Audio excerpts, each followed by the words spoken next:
الحمد لله رب العالمين والصلاة والسلام على سيد المرسلين أما بعد فأعوذ بالله من الشيطان الرجيم بسم الله الرحمن الرحيم الصلاة والسلام عليك يا رسول الله وعلى آلك وأصحابك يا حبيب الله الصلاة والسلام عليك يا نبي الله وعلى آلك وأصحابك يا نور اللہ۔ سرکار دو عالم نور مجسم صلی اللہ تعالی علیہ وآلہ وسلم نے ارشاد فرمایا، من صلی علی حین یصبح عشرا وحین یمسی عشرا ادرکتہ شفاعتی یوم القیامہ۔ جس شخص نے ہر صبح اور ہر شام مجھ پر 10 مرتبہ درود پڑھا، قیامت کے دن اسے میری شفاعت نصیب ہوگی۔ صلو علی الحبیب صلی اللہ تعالی علی محمد صلی اللہ علیہ وسلم۔ فیضان قرآن کے آج کے اس سلسلے میں ہم سورہ بقرہ کی آیت نمبر 130 سے قرآن پاک کا درس سنیں گے۔ اللہ عز و جل ارشاد فرماتا ہے، بسم اللہ الرحمن الرحیم، وَمَن يَرْغَبُ عَن مِّلَّةِ إِبْرَاهِيمَ إِلَّا مَن سَفِهَ نَفْسَهُ وَلَقَدِ اصْطَفَيْنَاهُ فِي الدُّنْيَا وَإِنَّهُ فِي الْآخِرَةِ لَمِنَ الصَّالِحِينَ۔ اور ابراہیم کے دین سے وہی منہ پھیرے گا جس نے اپنے آپ کو بیوقوف بنا رکھا ہو، اور بے شک ہم نے اسے دنیا میں چن لیا، اور بے شک وہ آخرت میں ہمارا خاص قرب پانے والوں میں سے ہے۔ اس آیت مبارکہ میں حضرت ابراہیم علیہ السلام کی عظمت و شان اور ان کے دین سے پھرنے کا انجام بیان کیا ہے۔ روایت میں ہے کہ علماء یہود میں حضرت عبداللہ بن سلام رضی اللہ تعالی عنہ نے اپنے 2 بھتیجوں کو، جن میں ایک کا نام مہاجر تھا اور دوسرے کا نام سلمہ تھا، انہیں اسلام کی دعوت دی اور ان سے فرمایا کہ کیا تمہیں معلوم نہیں کہ اللہ عز و جل نے تورات شریف میں ارشاد فرمایا تھا کہ میں اولاد اسماعیل میں ایک نبی مبعوث فرماؤں گا جس کا نام احمد ہوگا، جو ان پر ایمان لائے گا وہ کامیاب ہوگا۔ یہ سن کر ان 2 بھتیجوں میں سے سلمہ تو ایمان لے آئے، لیکن مہاجر نے اسلام لانے سے انکار کر دیا۔ اس پر اللہ عز و جل نے یہ آیت مبارکہ نازل فرمائی کہ جو ابراہیم کے دین سے منہ پھیرنے والا ہے وہ وہی ہے کہ جس نے اپنے دل کو بیوقوف بنا رکھا ہے۔ کیوں؟ اس لیے کہ ابراہیم علیہ السلام کا مقام و مرتبہ اللہ کی بارگاہ میں بہت بلند ہے۔ سچے دین کی پہچان یہ ہے کہ وہ دین وہ ہوگا کہ جو سلف صالحین کا دین ہوگا، جس دین کے اندر اللہ کے مقرب ہوں گے، جس دین کے اندر اللہ کے پیارے ہوں گے، وہ دین اللہ کی بارگاہ میں مقبول ہوگا۔ کہ سچوں کا اس دین کو قبول کرنا اس کی صداقت اور اس کی سچائی کی نشانی ہے۔ پھر ارشاد فرمایا، اذ قال له ربه اسلم قال اسلمت لرب العالمین۔ یاد کرو جب اس کے رب نے اسے فرمایا اللہ کے حضور اپنی گردن رکھ دو، تو اس نے عرض کی میں نے اپنی گردن اس کے لیے رکھ دی جو تمام جہانوں کا پالنے والا ہے۔ یہ حضرت ابراہیم علیہ السلام کی انتہائی فرما برداری اور اطاعت گزاری تھی کہ اللہ عز و جل نے حضرت ابراہیم علیہ السلام کو جو حکم ارشاد فرمایا، حضرت ابراہیم علیہ السلام نے فوراً سر تسلیم خم کر دیا۔ یہاں فرمایا گیا اسلم کہ اطاعت پر ثابت قدم رہو، اپنی گردن رب کی بارگاہ میں جھکا دو۔ تو حضرت ابراہیم علیہ السلام فوراً ہر حکم پر عمل کرنے کے لیے تیار رہے۔ مزید ارشاد فرمایا وَوَصَّى بِهَا إِبْرَاهِيمُ بَنِيهِ وَيَعْقُوبُ یا بنی ان اللہ اصطفى لکم الدین فلا تموتن الا وانتم مسلمون۔ اور ابراہیم اور یعقوب نے اپنے بیٹوں کو اسی دین کی وصیت کی کہ اے میرے بیٹو، بے شک اللہ نے یہ دین تمہارے لیے چن لیا ہے، تو تم ہرگز نہ مرنا مگر اس حال میں کہ تم مسلمان ہو۔ حضرت ابراہیم علیہ السلام اور حضرت یعقوب علیہ السلام ان دونوں نے اپنی اولاد کو دین پر عمل کرنے کی، دین پر ثابت قدم رہنے کی اور اللہ عز و جل کی عبادت کی وصیت فرمائی، اور فرمایا کہ تمہیں ہرگز موت نہ آئے مگر اس حال میں کہ تم مسلمان ہو۔ اس آیت مبارکہ سے پتہ چلتا ہے کہ آباء و اجداد جو فوت ہونے والے ہوتے ہیں انہیں صرف یہ نہ چاہیے کہ وہ اپنی اولاد کے لیے مال کی وصیت کریں کہ یہ مال اتنا فلاں کو دے دینا، یہ مال اتنا فلاں کو دے دینا، صرف مال کی وصیت نہ کریں بلکہ مال کے ساتھ ساتھ دین کے بارے میں بھی ان کو وصیت کریں، دین کے بارے میں بھی ان کو تاکید کریں۔ عقائد صحیحہ، اللہ عز و جل کی عبادت، نماز روزے کی پابندی، زکوٰۃ کی ادائیگی اور نبی کریم صلی اللہ تعالی علیہ وآلہ وسلم کی تعلیمات پر عمل اور عقائد صحیحہ پر ثابت قدمی کی تلقین بھی انہیں کرنی چاہیے، جیسے حضرت ابراہیم اور حضرت یعقوب علیہ السلام نے کی۔ پھر اللہ عز و جل ارشاد فرماتا ہے، ام کنتم شہداء اذ حضر یعقوب الموت اذ قال لبنیہ ما تعبدون من بعدی قالوا نعبد الہک و الہ آبائک ابراہیم و اسماعیل و اسحاق الہا واحدا ونحن له مسلمون۔ اے یہودیو، کیا تم اس وقت موجود تھے جب یعقوب کے وصال کا وقت آیا، جب انہوں نے اپنے بیٹوں سے فرمایا اے بیٹو میرے بعد تم کس کی عبادت کرو گے؟ تو انہوں نے کہا ہم آپ کے معبود اور آپ کے آباء و اجداد ابراہیم اور اسماعیل اور اسحاق کے معبود کی عبادت کریں گے جو ایک معبود ہے اور ہم اس کے فرما بردار ہیں۔ تفسیر خازن میں کہ یہودی یہ کہا کرتے تھے کہ ہم دین موسوی اس لیے نہیں چھوڑ سکتے کہ حضرت یعقوب علیہ السلام نے وصال کے وقت ہمیں یہ وصیت فرمائی تھی کہ تم نے دین موسیٰ کبھی نہیں چھوڑنا، تم نے دین موسیٰ کبھی نہیں چھوڑنا، تم نے اپنا دین کبھی نہیں چھوڑنا۔ تو اللہ عز و جل نے ان کے رد کے اندر یہاں پر بیان فرمایا کہ اگر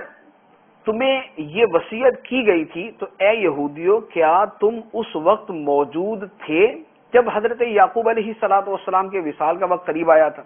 یا تمہارے آباء و اجداد اس وقت موجود تھے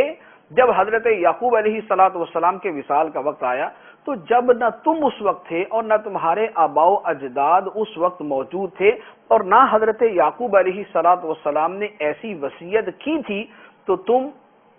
کیوں ان کی طرف غلط وصیت کو منسوب کرتے ہو؟ حضرت یعقوب علیہ السلام نے جو وصیت کی تھی وہ کیا تھی؟ اللہ عز و جل یہاں پر بیان فرما دی کہ جب حضرت یعقوب علیہ السلام کے وصال کا وقت آیا انہوں نے اپنے بیٹوں کو جمع فرمایا اور ان سے ارشاد فرمایا ما تعبدون من بعدی، میرے بعد تم کس کی عبادت کرو گے؟ انہوں نے جواب دیا نعبد الہک، ہم آپ کے معبود کی عبادت کریں گے، وَإِلَٰهَ آبَائِكَ إِبْرَاهِيمَ وَإِسْمَاعِيلَ وَإِسْحَاقَ،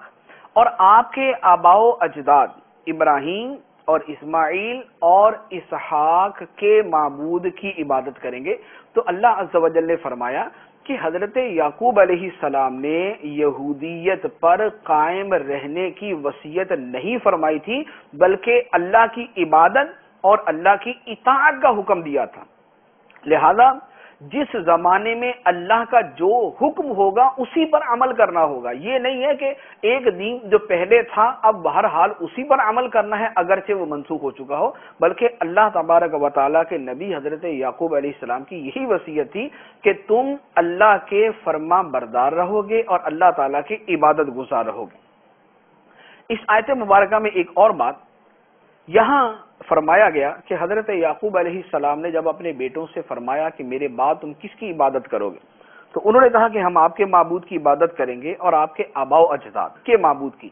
آباؤ اجداد میں کن لوگوں کو داخل کیا؟ حضرت ابراہیم علیہ السلام، حضرت اسماعیل علیہ السلام اور حضرت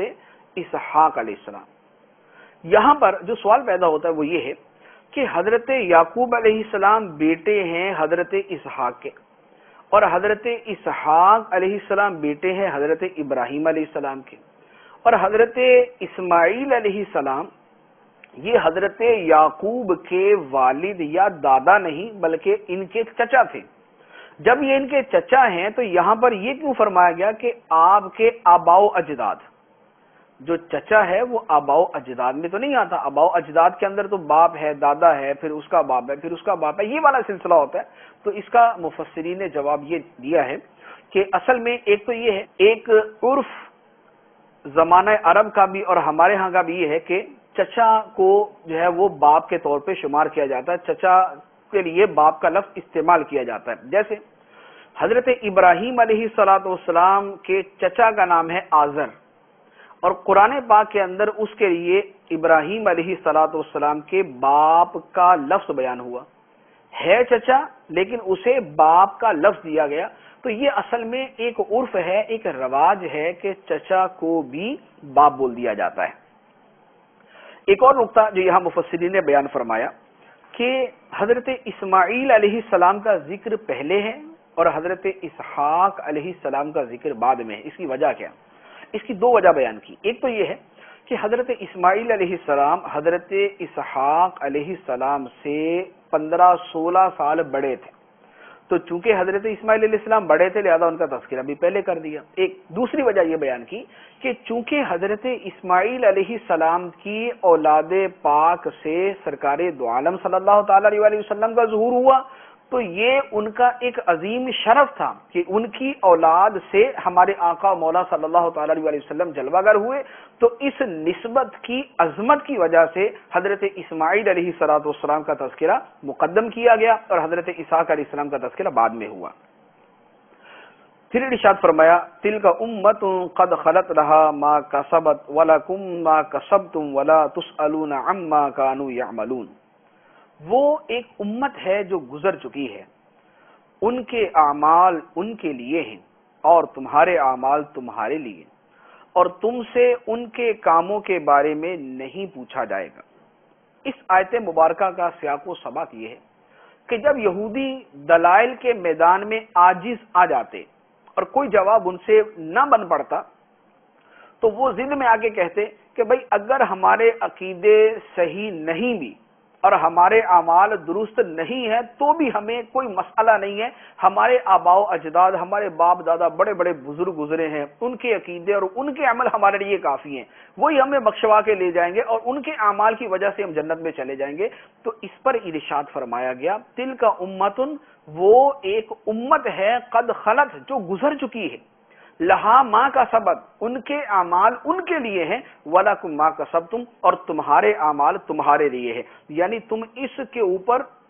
نازاں و فرحاں نہ ہو کہ ان کے اعمال تمہیں بچا لیں گے، ان کا عقیدہ تمہیں بچا لے گا، تمہیں ان کے عقیدے، تم سے ان کے عقیدے کا نہیں پوچھا جائے گا، تم سے تمہارے عقیدے کا پوچھا جائے گا، تم سے ان کے عمل کا نہیں پوچھا جائے گا، تم سے تمہارے عمل کا پوچھا جائے گا۔ تو ان کے اعمال ان کے لیے ہیں، تمہارے اعمال تمہارے لیے ہیں۔ اگر تمہیں بخشش کی تمنا اور آرزو ہے تو تمہیں اپنا عقیدہ اور عمل درست کرنا پڑے گا۔ اس سے پتا چلا کہ صرف اپنے آباؤ اجداد کے بزرگ ہونے پر اتراتے پھرنا اور یہ کہنا کہ چونکہ میں فلاں کی اولاد میں ہوں لہذا مجھے عمل کی حاجت ہی نہیں ہے، ایسا ہرگز نہیں۔ ان کے اعمال ان کے لیے اور ہمارے اعمال ہمارے لیے۔ وَقَالُوا كُونُوا هُودًا أَوْ نَصَارَىٰ تَهْتَدُوا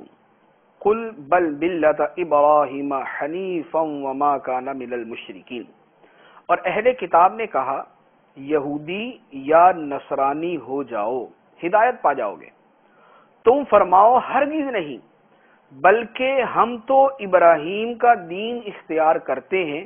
جو ہر باطل سے جدا تھے اور وہ مشرکوں میں سے نہ تھے۔ تفسیر روح المعانی میں ہے، حضرت عبداللہ ابن عباس رضی اللہ تعالی عنہما نے ارشاد فرمایا کہ یہودی سرداروں اور نجران کے عیسائیوں کے جواب میں یہ آیت نازل ہوئی۔ یہودی یہ کہتے تھے کہ حضرت موسیٰ علیہ السلام سب سے افضل نبی ہیں، ہمارا دین بہت پرانا دین ہے، ہماری کتاب بھی تم سے پرانی ہے، لہذا ہمارا دین ہی برحق دین ہے، ہمارا دین ہی سب سے اعلیٰ دین ہے۔ اور یہ کہہ کر وہ نبی کریم صلی اللہ تعالیٰ علیہ وآلہ وسلم کی نبوت کا، قرآن کے کتاب الہی ہونے کا اور انجیل وغیرہ کا انکار کرتے تھے۔ تو چونکہ وہ اپنے دین کو سب سے افضل کہتے، موسیٰ علیہ السلام کو سب سے افضل کہتے اور اس کے ذریعے دین محمدی صلی اللہ علیہ وسلم کا انکار کرتے اور یہ کہتے کہ بھئی اگر تمہیں نجات چاہیے تو تم یہودی ہو جاؤ، یعنی ہمیں جو اسلام کی دعوت دے رہے ہو اس کی بجائے تم یہودی ہو جاؤ۔ اور اسی طرح کا معاملہ عیسائیوں کا تھا۔ عیسائی بھی کہتے کہ حضرت عیسیٰ علیہ السلام کا بڑا مرتبہ ہے، اللہ کے بیٹے ہیں، اتنے معجزات ان کے ہاتھوں سے ظاہر ہوئے، انجیل کتاب ان کے اوپر نازل ہوئی، ان کی یہی شان ہے، اندھوں کو بینا کرتے تھے، یوں وہ عظمت و شان بیان کرتے اور ساتھ ہی دعوت دیتے کہ ہمیں اسلام کی دعوت نہ دو بلکہ تم دین عیسائیت کو قبول کر لو۔ تو ان سب کے جواب نے ارشاد فرمایا کہ اے حبیب صلی اللہ تعالی علیہ وآلہ وسلم، آپ ان کو فرمائیں کہ ہم نہ یہودی ہوتے ہیں نہ عیسائی، بل ملت ابراہیم حنیفہ، ہم نے دین ابراہیمی کو اختیار کر لیا جو ہر باطل سے جدا تھے اور جو مشرکوں میں سے نہ تھے۔ تو گویا فرما دیا کہ ہم حضرت ابراہیم علیہ الصلوۃ والسلام سے تعلق رکھنے والے ہیں جن سے تعلق رکھنے پر تم بھی فخر کرتے ہو، اور ہمارا دین وہ دین ہے جو حضرت ابراہیم علیہ الصلوۃ والسلام کا دین ہے، تو انہیں تو تم بھی اپنا پیشوا مانتے ہو، لہذا ہمیں اپنے دین میں آنے کی دعوت نہ دو بلکہ جن کو تم بھی اپنا بزرگ مانتے ہو ان کے دین میں آنے کے لیے تم تیار ہو جاؤ۔ اس کے بعد ارشاد فرمایا قولوا آمنا باللہ وما انزل الینا وما انزل الی ابراہیم واسماعیل واسحاق ویعقوب والاسباط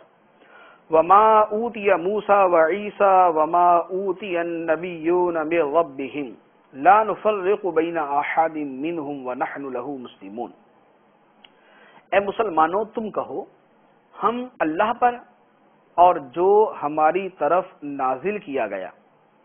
اس پر ایمان لائے اور اس پر جو ابراہیم اور اسماعیل اور اسحاق اور یعقوب اور ان کی اولاد کی طرف نازل کیا گیا اور جو موسیٰ اور عیسیٰ کو دیا گیا اور جو باقی انبیاء کو ان کے رب کی طرف سے عطا کیا گیا، ہم ایمان لانے میں ان میں سے کسی کے درمیان فرق نہیں کرتے اور ہم اللہ کے حضور گردن رکھے ہوئے ہیں۔ یہاں جس چیز کا بیان فرمایا گیا ہے، یہودیوں نے کہا تھا کہ یہودی ہو جاؤ اور بقیہ سارے دین باطل ہیں، عیسائیوں نے کہا تھا عیسائی ہو جاؤ اور بقیہ سارے دین غلط ہیں۔ اللہ عز و جل نے مسلمانوں کو حق بات بیان کرنے کا حکم دیا کہ تم یہ ان کو جواب دو کہ بھئی ہم اسلام کی دعوت دیتے ہیں لیکن تمہاری طرح ہم یہ نہیں کہتے کہ ہمارے نبی سچے ہیں اور بقیہ کسی نبی کو ہم مانتے نہیں، بلکہ تم یہ کہو کہ ہم اللہ پر ایمان رکھتے ہیں، جو کتاب ہماری طرف نازل کی گئی یعنی قرآن اس پر ایمان رکھتے ہیں، جو حضرت ابراہیم، حضرت اسماعیل، حضرت اسحاق، حضرت یعقوب اور ان کی اولاد کو اللہ نے وحی عطا فرمائی، ہم اس وحی کو بھی تسلیم کرنے والے ہیں، اور جو حضرت موسیٰ اور عیسیٰ علیہ السلام کو عطا کیا گیا ہم اس کو بھی ماننے والے ہیں، اور جو دیگر نبیوں کو عطا کیا گیا ہم اس کو بھی ماننے والے ہیں۔ گویا یہ فرما دیا کہ ہم عیسائیوں اور یہودیوں کی طرح نہیں کرتے کہ اپنی کتاب اور اپنے نبی کو تو مانیں اور بقیہ کتابوں اور بقیہ نبیوں کا انکار کر دیں۔ دین اسلام کے اندر ایسا نہیں، بلکہ ہمیں کیا فرمایا گیا؟ یہاں ارشاد فرمایا لا نفرق بین احد منہم، ہم ان میں سے کسی کے درمیان فرق نہیں کرتے، یعنی ہم اس بات میں فرق نہیں کرتے کہ یہ نبی ہے اور یہ نبی نہیں ہے، بلکہ اللہ نے جس کو نبوت عطا فرمائی وہ اللہ کا نبی ہے، وہ حضرت موسیٰ علیہ السلام بھی ہیں، وہ حضرت عیسیٰ علیہ السلام بھی ہیں، وہ حضرت نوح بھی ہیں، وہ حضرت ابراہیم بھی ہیں، وہ حضرت اسحاق بھی ہیں، وہ حضرت یعقوب بھی ہیں، وہ حضرت یوسف بھی ہیں، وہ دیگر انبیاء کرام علیہم الصلوۃ والسلام بھی ہیں۔ تو دین اسلام کا یعنی ہمارا ایک اہم ترین عقیدہ یہ ہے کہ ہم انبیاء میں نفس نبوت میں فرق نہیں کریں گے، ان کے مرتبوں میں فرق ہے کہ سرکار دو عالم صلی اللہ علیہ وسلم سب سے افضل ہیں، پھر حضرت ابراہیم علیہ السلام ہے، پھر حضرت موسیٰ علیہ السلام ہے، پھر حضرت عیسیٰ علیہ السلام ہے، پھر حضرت نوح علیہ السلام ہے۔ اس طرح انبیاء کرام علیہم الصلوۃ والسلام میں فرق مراتب ہے اور یہ قرآن میں بیان کیا گیا، لیکن ہم ان کو نبی ماننے میں فرق نہیں کرتے، نفس نبوت اصل نبوت کے اندر سب برابر ہیں۔ اور اس سے ایک اور بات پتا چلی کہ نبی ہونے کے اندر سارے انبیاء برابر ہیں، تو لہذا یہ نہیں کہیں گے کہ یہ اصلی نبی ہے اور یہ ذلی اور بروزی نبی ہے۔ یہ ذلی بروزی کی اصطلاح جو ہے یہ قادیانیوں کی نکالی ہوئی ہے، تو ہم یہ فرق نہیں کرتے کہ یہ اصلی نبی ہے اور یہ ذلی اور بروزی نبی ہے۔ ہر نبی اللہ کا اصلی نبی ہے، ہر نبی کی نبوت اصلی اور حقیقی ہے اور اسی کو ماننا ضروری۔ اور بقیہ یہ جو 2 نمبر کی نبوت کی بات کی جاتی ہے، ذلی اور بروزی، یہ سب باطل اور مردود اور دین اسلام سے یہ باہر ہے۔ اس کے بعد ارشاد فرمایا فَإِنْ آمَنُوا بِمِثْلِ مَا آمَنْتُمْ بِهِ فَقَدِ اهْتَدَوْا وَإِنْ تَوَلَّوْا فَإِنَّمَا هُمْ فِي شِقَاقٍ فَسَيَكْفِيكَهُمُ اللَّهُ وَهُوَ السَّمِيعُ الْعَلِيمُ۔ پھر اگر وہ بھی یوں ہی ایمان لائیں جیسا تم ایمان لائے ہو جب تو وہ ہدایت پا گئے، اور اگر وہ منہ پھیریں تو وہ صرف مخالفت میں پڑے ہوئے ہیں۔ تو اے حبیب ان قریب اللہ ان کی طرف سے تمہیں کافی ہوگا اور وہی سننے والا جاننے والا ہے۔ یہاں جو فرمایا گیا یہودیوں اور عیسائیوں کے بارے میں یہ کہا گیا کہ ان آمنوا بمثل ما آمنتم، کہ یہودی عیسائی اے صحابہ اگر اسی طرح ایمان لے آئیں جیسے تم ایمان لائے ہو فقد اہتدوا، پھر تو وہ ہدایت پا گئے، یعنی صحابہ کی طرح اگر ایمان لے آئے پھر تو ہدایت پا گئے۔ وَإِن تَوَلَّوْا، اور اگر وہ اس سے منہ پھیرے فَإِنَّمَا هُمْ فِي شِقَاقٍ، تو پھر وہ اپنی ضد اور اپنی ہٹ دھرمی کے اندر ہیں اور ان سے ڈرنے کی حاجت نہیں۔ فَسَيَكْفِيكَهُمُ اللَّهُ، اے حبیب صلی اللہ علیہ وسلم ان قریب ان کی طرف سے اللہ آپ کو کفایت کرے گا، یعنی وہ آپ کے خلاف اپنے ہتھ کنڈے استعمال کریں گے، اپنی سازشیں کریں گے، سب کچھ کریں گے، لیکن اللہ عز و جل ان کی طرف سے آپ کی کفایت فرمائے گا، آپ کی حفاظت فرمائے گا، آپ کو ان کے اوپر غلبہ عطا فرمائے گا۔ تو یہاں سرکار دو عالم صلی اللہ علیہ وسلم کو ایک تسلی بھی تھی اور ایک غیب کی خبر بھی تھی کہ اللہ تعالیٰ آپ کو غلبہ اور فتح و نصرت عطا فرمائے گا، اور پھر بعد میں یہ خوشخبری پوری ہوئی، یہ غیب کی خبر پوری ہوئی کہ سرکار دو عالم صلی اللہ علیہ وسلم ان سب پر غالب آئے۔ بنو قریظہ اور بنو نذیر یہ سارے کے سارے قبیلے جو ہے یہ مغلوب ہوئے اور سرکار دو عالم صلی اللہ علیہ وسلم اور مسلمان ان پر غالب ہوئے۔ اور اسی کے ساتھ یہ بھی پتا چلا کہ صحابہ کا ایمان اللہ کی بارگاہ میں ایک معیار ہے، کہ فرمایا کہ اگر یہ لوگ ایسے ایمان لائیں جیسے صحابہ ایمان لاتے ہیں تو پھر یہ ہدایت پا گئے۔ تو لہذا صحابہ کا ایمان اللہ کی بارگاہ میں ایک معیار ہے، جس کا ایمان صحابہ کے ایمان کی طرح ہے وہ ہدایت پا گیا، وہ کامیاب ہے، اور جو صحابہ کے ایمان سے ہٹ کر کوئی اور طرح کا ایمان رکھتا ہے یا معاذ اللہ صحابہ کے ایمان پر ہی کلام کرتا ہے تو وہ اپنے ایمان کی خیر منائے کہ اس کا اپنا ایمان درست نہیں۔ پھر فرمایا صبغۃ اللہ ومن احسن من اللہ صبغہ وَنَحْنُ لَهُ عَابِدُونَ، ہم نے اللہ کا رنگ اپنے اوپر چڑھا لیا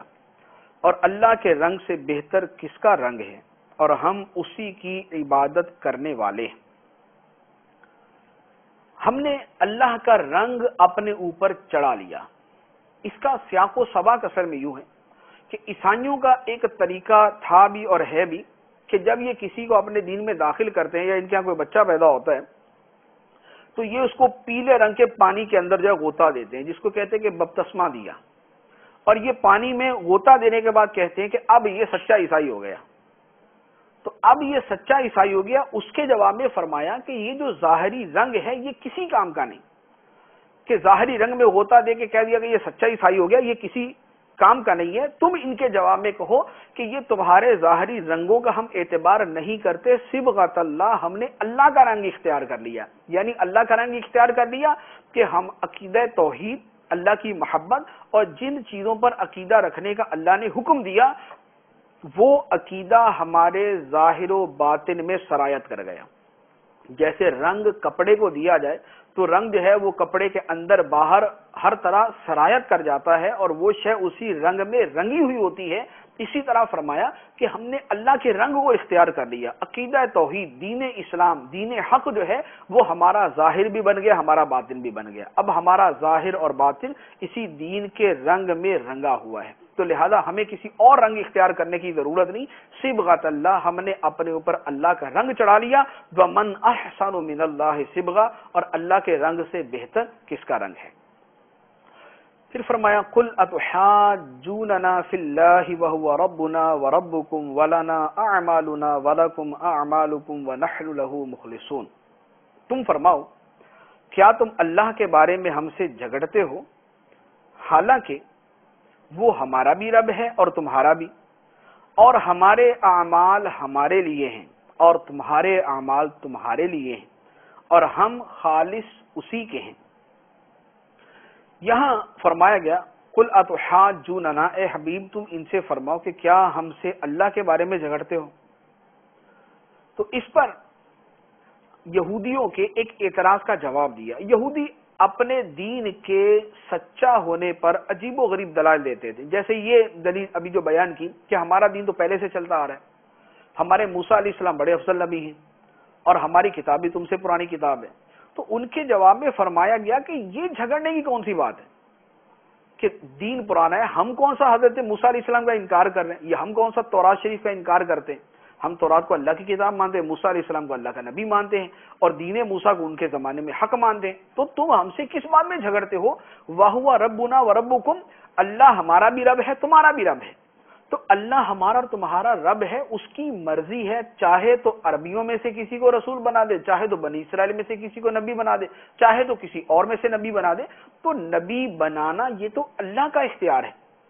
اس میں اس بات کا تو کوئی تعلق نہیں ہے کہ پہلے سے کون چلتا آ رہا ہے، پرانی کتاب کس کی ہے اور پرانا نبی کون سا ہے، اس میں اس بات کا کوئی دخل نہیں۔ اللہ ہمارا اور تمہارا رب ہے، تو وہ جس کو چاہے نبی بنا دے۔ تو اب اس نے آخری نبی عرب بنی اسماعیل میں سے منتخب کیا، سرکار دو عالم صلی اللہ علیہ وسلم کو نبی بنایا، لہذا اب نجات انہی کو نبی ماننے کے اندر ہے۔ اور پھر فرما دیا وَنَحْنُ لَهُ مُخْلِصُونَ، اور ہم خالص اسی کے ہیں، ہم خالص اللہ کے ہیں، اللہ کے ساتھ نہ کسی کو شریک کرتے ہیں، عبادت اور اطاعت خالص اسی کی کرتے ہیں، لہذا عزت کے مستحق ہم ہوئے۔ پھر فرمائے ام تقولون ان ابراہیم و اسماعیل و اسحاق و یعقوب والاسباط كانوا هودا او نصارا قل اانتم اعلم ام اللہ ومن اظلم ممن كتم شہادة عنده من اللہ وما اللہ بغافل عما تعملون۔ اے اہل کتاب، کیا تم یہ کہتے ہو کہ ابراہیم اور اسماعیل اور اسحاق اور یعقوب اور ان کی اولاد یہودی یا نصرانی تھے؟ تم فرماؤ کیا تم زیادہ جانتے ہو یا اللہ؟ اور اس سے بڑھ کر ظالم کون جس کے پاس اللہ کی طرف سے کوئی گواہی ہو اور وہ اسے چھپائے، اور اللہ تمہارے اعمال سے بے خبر نہیں۔ یہاں جو فرمایا گیا کہ اے یہودیو تم کہتے ہو کہ ابراہیم، اسماعیل، اسحاق، یعقوب اور ان کی اولاد یا یہودی تھے یا نصرانی، یعنی یہودی کہتے تھے کہ یہ سارے یہودی تھے اور عیسائی کہتے تھے کہ یہ سارے عیسائی تھے۔ اللہ عز و جل نے یہاں مسلمانوں کو ایک بڑا لاجواب جواب ارشاد فرمایا کہ ان سے کہو کہ تم زیادہ جانتے ہو یا اللہ زیادہ جانتا ہے۔ یہودیوں تم جو دعویٰ کرتے ہو اور عیسائیوں تم جو دعویٰ کرتے ہو، تمہیں زیادہ علم ہے یا اللہ کو زیادہ علم ہے؟ تم کہتے ہو کہ یہ سارے کے سارے یہودی تھے، عیسائی کہتے ہیں کہ یہ سارے کے سارے عیسائی تھے، اور اللہ عز و جل یہ فرماتا ہے کہ یہودیت اور عیسائیت یہ تو آئی ہی حضرت ابراہیم علیہ السلام کے بعد میں ہے۔ تو جب یہ دین حضرت ابراہیم علیہ السلام کے بعد میں آئے تو حضرت ابراہیم اس دین کے اندر کیسے داخل ہو گئے؟ حضرت ابراہیم علیہ السلام تو اس دین میں تب داخل ہوں کہ یہ دین پہلے سے ہوں، اور پھر حضرت ابراہیم علیہ السلام آئے اور اس دین کی تبلیغ فرمائے، تب وہ اس دین میں داخل ہوتے ہیں۔ تو جب ابراہیم علیہ السلام پہلے گزرے، یہ دین بعد میں آئے، تو پھر حضرت ابراہیم علیہ السلام اس دین میں کیسے داخل ہو گئے؟ تو فرمایا قل اانتم اعلم ام اللہ، تم زیادہ جانتے ہو یا اللہ زیادہ جانتا ہے۔ اور ساتھ ہی فرمایا ومن اظلم ممن كتم شهادة عنده من اللہ وما اللہ بغافل عما تعملون، اور اس سے بڑھ کر ظالم کون جو اپنے پاس موجود اللہ کی گواہی کو چھپائے، اور اللہ تمہارے اعمال سے بے خبر نہیں۔